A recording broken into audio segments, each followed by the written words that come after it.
మాకు 11,000 పోస్టులతో మేము సాటిస్ఫై అయినాం. ఒక్క నిమిషం 11,000 పోస్టులతో మేము సాటిస్ఫై అయినాం.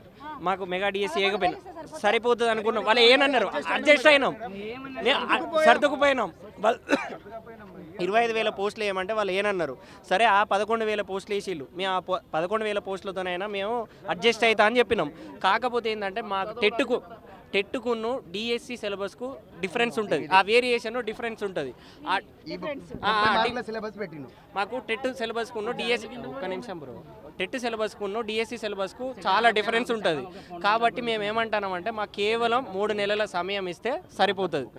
మీరు వాళ్ళు ఏమంటున్నారంటే మేము 3 నెలల సమయం ఇవ్వం, మేము ఇప్పుడు అర్జెంటుగా టీచర్లను మేము రిక్రూట్ చేయాలని అంటారు. అంటే మేము ఏమంటున్నామంటే విద్యా వాలంటీర్లను పెట్టుకోండి. ఇంతకుముందు గవర్నమెంట్ 10 సంవత్సరాల కాంచెల్లి విద్యా వాలంటీర్లను పెట్టుకున్నది.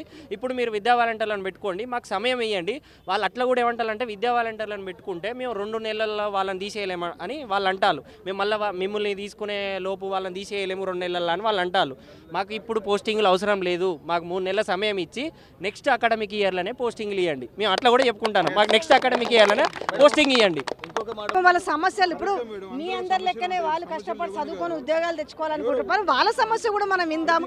మేము సామరస్యంగానే వింటామండి, జస్ట్ వెళ్తాం. అట్లే మేము ఇబ్బంది కలిగించట్లేదండి. ఒకటి చెప్పంటావా, మన తెలంగాణలో అందరం తెలంగాణ బిడ్డలము, అందరం పాపం వాళ్ళ బాధలు వాళ్ళకు ఉన్నాయి.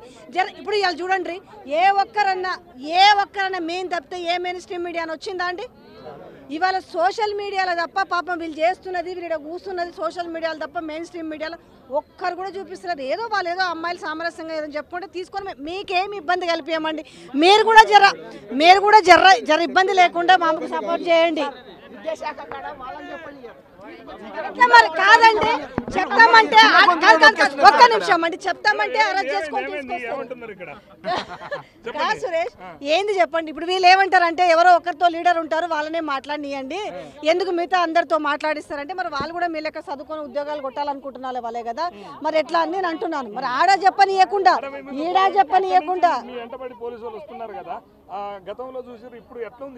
అంటే నాకు మొన్న నేను అక్కడ చూసినాను, ఏది మన తెలంగాణ పబ్లిక్ సర్వీస్ కమిషన్ దగ్గర చూసిన దగ్గర ఏముందంటే, నాకు కరెక్ట్గా మనం ఉద్యమం సమయంలో చూసినావా, ఆడంగా పోతుంటే కూడా సెల్లులు తీసుకొని వాట్సాప్లు చెక్ చేసుకొని మగపిల్లలని అయితే ఏడ కనబడతాడో పట్టుకుంటామని. ఒకటి కాదులేండి, ఆ రోడ్ల పోతే నేను ఉన్నాను కదా, పెద్ద పెద్ద కంచెలు నేనైతే అప్పుడు చూసిన, ఆ 12, 11 ఆ హయాంలో మనం చూసినది మళ్ళీ ఇప్పుడు కనపడుతుంది. అంటే ఇంత దారుణం ఏంది అనేది విషయం ఏంది అని అంటే, వాళ్ళు పోలీసు వాళ్ళు ఏం చెప్తున్నారు అని అంటే, సరే వాళ్ళ బాధ వాళ్ళ డ్యూటీలు వాళ్ళకు ఉంటాయి కాబట్టి ఇక్కడ ఎవరినంటే మనము వాళ్ళకు ఒక సుపీరియర్స్ ఉంటారు కదా, వాళ్ళ బాధ వాళ్ళని తిడతారు, వాళ్ళని ఎక్కుతారు అనవసరంగా, ఎందుకు మీరు ఇట్లా చేస్తున్నారని. మరి వాళ్ళని ఆడ చెప్పుకొని ఈడికి వచ్చినాక చెప్పుకొని పోతే ఇవాళ చూస్తే ఎక్కడన్నా ఒక మెయిన్ స్ట్రీమ్ మీడియా మనకు కనపడుతుందా? వాయిస్ వినిపించేటోళ్ళు లేరు. ఇలా సోషల్ మీడియాలో వాళ్ళు పెడుతున్న వీడియోలు ఎవరో ఒకరిద్దరం మనలాంటి వాళ్ళు ముందుకు వస్తే తప్ప. ఒకసారి వాళ్ళ సమస్య ఏందో కనుక్కుందాం. మా డిమాండ్, మొదటి డిమాండ్ ఫస్ట్ మాకు అది. ఈ రోజు మేము సాయంత్రం వరకు ఇక్కడే కూర్చుంటాం, నైట్ అయినా కూర్చుంటాం, వర్షం వచ్చినా కూర్చుంటాం, మాకు కావాల్సిందంతే. ఎల్లగొట్టినా మేము వెళ్ళాం, మేము ఈయనే ఉంటాం, మేము పోము, మేము ఈయనే ఉంటాం, మాకు కావాలంతే. మాకు సీఎం గారు చెప్పాలి, పోస్ట్ పోన్ అని చెప్తేనే మేము వెళ్తాం, లేకపోతే వెళ్ళాం. ఇవ్వకపోతే ఇంకా చాలా జరుగుతాయి అంతే. మేము అందరం వస్తాం, ఇప్పుడు కొంతమంది వచ్చినామేమో, ఇంకా దాంట్లో మేము 1/3 వచ్చినామేమో, అందరం వస్తాం.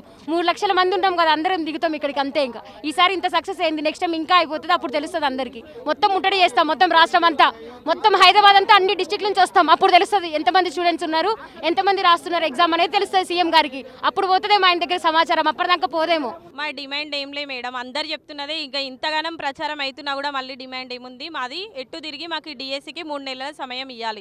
మేము గతంలో కొన్ని ఎగ్జామ్స్ రాసి అవి మిస్ అయ్యి 2 మార్కులతో జాబులు పోయి మా బాధలు వర్ణనాతీతం ఉన్నాయి.